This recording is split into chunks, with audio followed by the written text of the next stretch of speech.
Hello friends, welcome back to my YouTube channel. तो friends, आज का टॉपिक है हमारा इंट्रीगेशन, जो कि है चैप्टर 7। प्रीवियस हमने 6 चैप्टर कंप्लीट कर लिए हैं। अगर आपको उनसे रिलेटेड कोई भी प्रॉब्लम है तो आप मुझसे डिस्कस कर सकते हैं। आप मुझे इंस्टा पे डीएम करें, अदरवाइज़ आप मुझे कमेंट सेक्शन में कमेंट करके बता सकते हैं। और अगर आपको मेरी वीडियोज़ अच्छी लगी हो तो प्लीज़ मुझे कमेंट करें। और फ्रेंड्स, अगर आप मेरे चैनल पर नए हैं तो प्लीज़ मेरे चैनल को सब्सक्राइब कर लीजिए, बेल आइकन को प्रेस कर दीजिए और लाइक शेयर कमेंट करना ना भूलें। तो आज की इस वीडियो को बिना किसी देरी के स्टार्ट करते हैं। तो फ्रेंड्स, आज की इस वीडियो में मैं आपको कंपैरिजन करके बताऊंगी कि आप डेरिवेटिव्स यानी कि डिफरेंशिएशन और समाकलन यानी कि इंटीग्रेशन, या फिर हम कह सकते हैं प्रति अवकलज, या फिर इसे इंग्लिश में कहते हैं एंटी डेरिवेटिव्स, तो हम इसको किस तरीके से कंपैरिजन करके याद कर सकते हैं जिससे हम कभी ना भूलें इसे। वैसे हम मोस्टली टाइम इन्हें भूल जाते हैं क्योंकि दोनों के फॉर्मूलेज बहुत कन्फ्यूज़न कर देते हैं। जब आप दोनों सीख जाते हैं तो आपको बहुत कन्फ्यूजन होने लगती है क्वेश्चंस को समझने में, उनके फॉर्मूलों को यूज़ करने में। बट आज मैं आपको कंपैरिजन करके बताऊंगी जिससे आपके माइंड में फिट हो जाएंगे कि आपको किसका डेरिवेटिव देना है, किस तरीके से, और इंटीग्रेशन कैसे देना है। तो चलिए स्टार्ट करते हैं। यहाँ मैंने एक साइड डेरिवेटिव्स लिखे यानी कि डिफरेंशिएशन, और दूसरी साइड मैंने समाकलन यानी कि इंटीग्रेशंस के फॉर्मूलेज लिखे हैं। तो फर्स्ट फॉर्मूला है हमारा d/dx x⁴n + 1/n+1। जब आप इसकी फॉर्म का डिफरेंशिएशन करते हैं तो आपका आंसर आता है x⁴n। बट जब आप इसका इंटीग्रेशन करते हैं तो इंटीग्रेशन, फ्रेंड्स ये याद रखिएगा कि जब ये जो डेरिवेटिव है ये इंटीग्रेशन नहीं हो सकता, इंटीग्रेशन इसका होगा। तो जब आप x⁴n का इंटीग्रेशन करते हैं तब आपका आंसर क्या आएगा, x⁴n + 1 n+1। तो आप यहाँ पे देख सकते हैं कि पहले आपने जिसका डेरिवेटिव निकाला था जो कि आया था x⁴n, तो उसका इंटीग्रेशन अपोजिट हो जाता है, यानी कि आंसर हो जाता है डेरिवेटिव का। तो चलिए नेक्स्ट हमारा आता है d/dx x। जब आप डेरिवेटिव करते हैं x का तो उसका आंसर आता है 1, लेकिन जब आप 1 का इंटीग्रेशन निकालते हैं तब आपका आंसर आता है x + c। फ्रेंड्स, +c ज़रूर रखना पड़ता है क्योंकि एक कांस्टेंट होता है, जो कि हमें रूल है, हमें एक लिखना ही पड़ता है कांस्टेंट। अगर आपको c नहीं लिखना है तो आप कोई भी अल्फ़ाबेट लिख सकते हैं, बट एक कांस्टेंट होता है।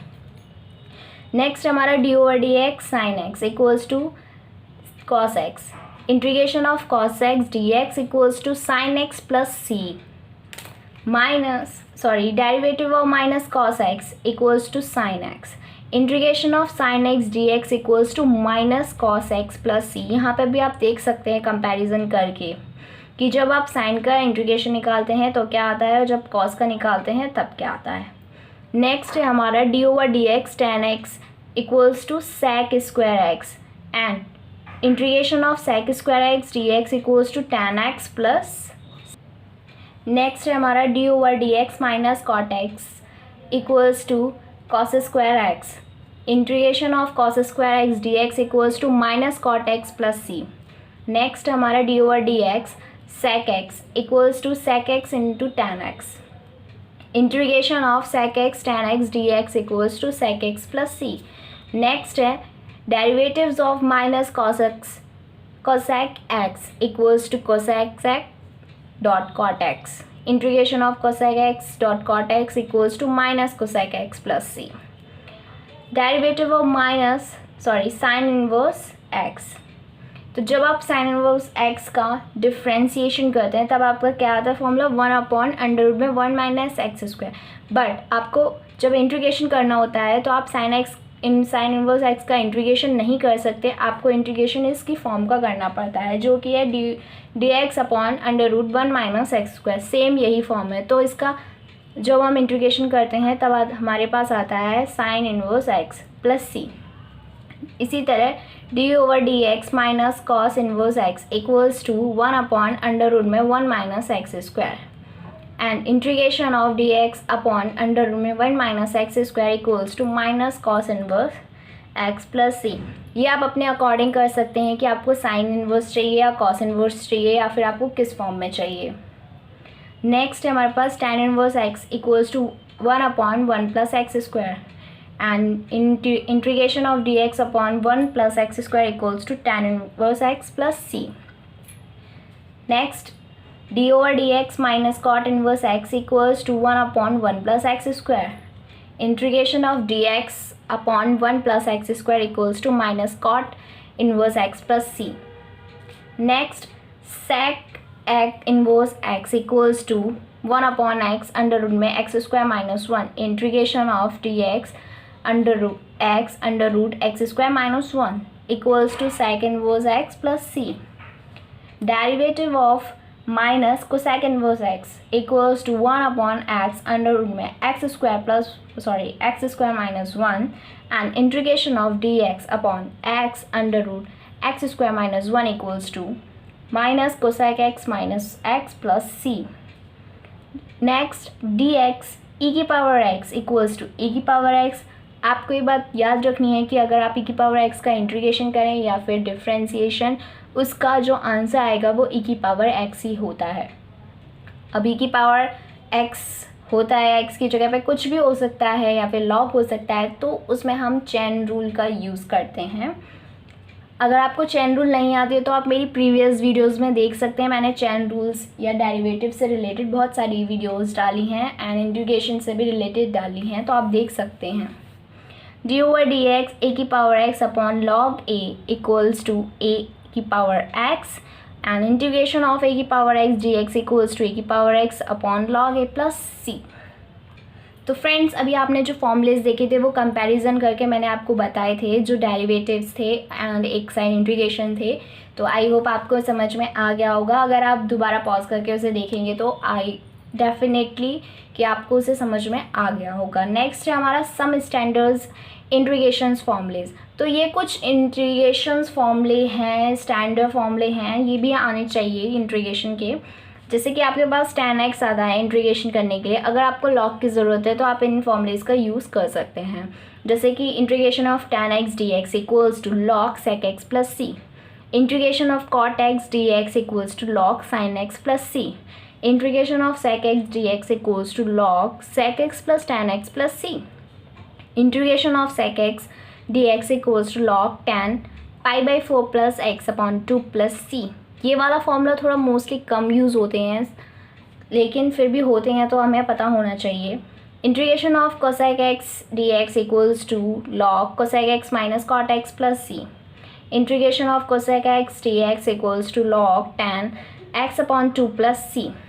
तो फ्रेंड्स, ये हमारे कुछ स्टैंडर्ड फॉर्मूले थे.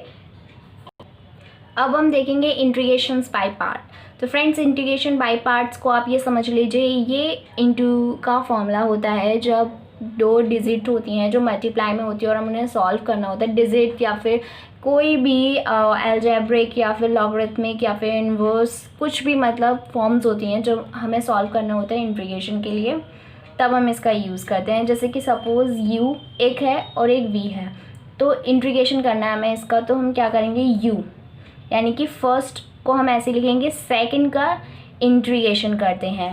Next, big integration of D U over D V यानी कि डिफ्रेंशिएशन ऑफ u, यानी कि फर्स्ट का हम पहले हम क्या सबसे बड़ा वाला इंटीग्रेशन लगाएंगे, फिर उसके अंदर इसे सॉल्व करते हैं.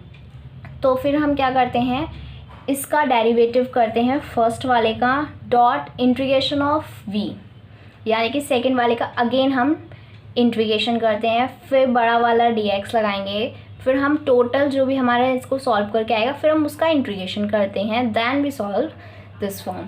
तो फिर नेक्स्ट, जैसे कि हम उस फलन को भी प्रथम फलन चुन सकते हैं जो शब्द आइलेट में पहले आता है. मतलब कि फ्रेंड्स, इसका रूल होता है कि जब हम इसको सॉल्व करते हैं तो हमें आइलेट की फॉर्म से सॉल्व करना होता है. आइलेट मीन्स सबसे पहले आपको आइलेट इसलिए कहा जाता है, ये कैपिटल मतलब एक फॉर्म बना दी गई है आइलेट. आइलेट का मतलब है कि इनफर्स्ट, आई का मतलब होता है इन्वर्स ट्रिग्नोमेट्री फंक्शन, यानी कि सबसे पहले आपको इन्वर्स ट्रिग्नोमेट्री फंक्शन को चूज़ करना होगा.